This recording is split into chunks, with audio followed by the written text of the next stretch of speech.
नमस्कार शेतकरी मित्रांनो, आपल्याला आठवतच असेल की सोयाबीन संदर्भात केंद्रीय कृषी मंत्री शिवराज सिंग चौहान यांनी खूप काही मोठ्या प्रकारचे विधानं केली होती विधानसभा इलेक्शनच्या धर्तीवर।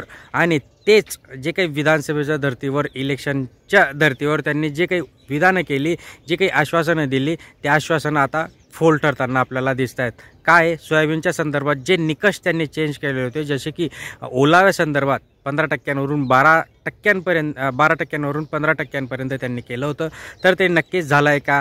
किंवा शेतकरी आता ज्या ग्राउंड लेवलवरचा रिपोर्ट आपल्याकडे दिसतोय त्यानुसारच आपण बोलणार आहोत। त्यामुळे हे जे काही विधानसभेच्या निवडणुकीवर BJP शासनाने आपल्या शेतकऱ्यांना परत एकदा मूर्खाच्या गंतीमध्ये काढले, काय सविस्तर जाणण्याचा प्रयत्न करणार आहोत। त्यामुळे शेवटपर्यंत बघा, नक्कीच तुम्हाला याच्यातनं माहिती मिळणार आहे। आणि लाईक करायला मुळीच नका विसरत जा, म्हणजे असेच महत्त्वपूर्ण अपडेट तुम्हाला मिळत असतात। बघा, सोयाबीन संदर्भात छाती ठोकपणे शिवराज सिंग चौहान यांनी सांगितलं होतं की आम्ही 4892 रुपयाचा हमीभाव शेतकऱ्यांना देऊ। आणि हमीभाव दिल्यानंतर जे काही ओलाव्या संदर्भात शेतकऱ्यांचा जो काही सोयाबीन होता तो जवळपास महिना तिथे पडून राहत होता, कारण की जी अट होती 12%ची, ओके।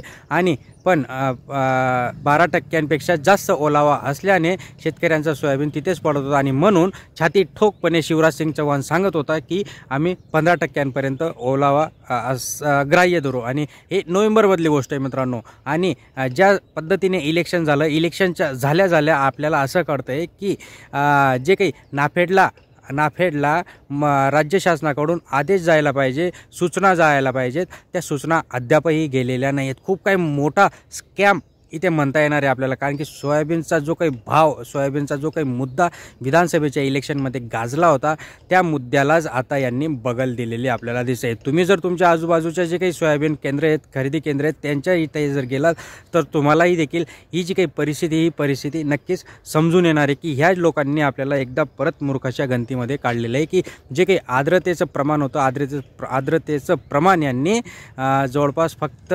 12%च ठेवलं आहे, 15% यांनी काही केलेलं नाही आहे। ज्या पद्धतीने यांनी सांगितलं होतं की आम्ही सोयाबीन संदर्भात इम्पोर्टसाठी जे काही आयात शुल्क असतं 27.1% त्यांनी लावलं होतं, ओके, निर्यातीसाठी, ओके, पण आयात निर्यातीसाठी, आणि ते देखील अजून कुठेही रिफ्लेक्ट झालेलं नाही आहे, कागदोपत्री तसं काही नाही आहे। आणि म्हणून आपला जो काही सोयाबीन आहे त्या सोयाबीनला भाव हा मिळत नाही आहे। मग परत एकदा यांनी आपल्याला आता 5 वर्ष आपल्याला हेच काम करावं लागणार आहे। बहुतेक लोक म्हणतील की आता हा सांगणारा जो काही महाविकास आघाडीचा मेंबर आहे का काय, आपण काही कोणाचे मेंबर नाहीत, आपण एक सिंपल शेतकरी, आपल्याला काही कोणाचं काही घेणं देणं नाही। हे सगळ्यांना एकच गोष्ट आपण लक्षात ठेवायला पाहिजे की हे जे आरामखोरे हे दिवसा एकमेकांना शिव्या घालतात आणि रात्री हे सोबत पार्ट्या करतात, त्याच्यामुळे कोणत्याही पक्षाचा आपण राहत नाही, आपण कोणत्याही पक्षाचं वाह करत नाही। आता ह्या सरकारने जर आपल्याला अशी बगल दिली, ह्या सरकारने जर असं आपल्याबरोबर खोटाडेपणा केला, तर मग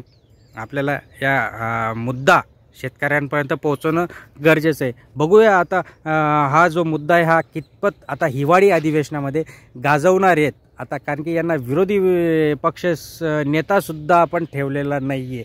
आपण सर्व महाराष्ट्रातील जनता, ज्या पद्धतीने आपण यांना 235च्या वर जागा दिले, तर आता हे तर आपल्याला भोगावं लागणारच आहे। बघूया आता 16 डिसेंबरला काय होणार आहे। तोपर्यंत लाईक करून ठेवा, शेअर करा, सबस्क्राईब करा। धन्यवाद।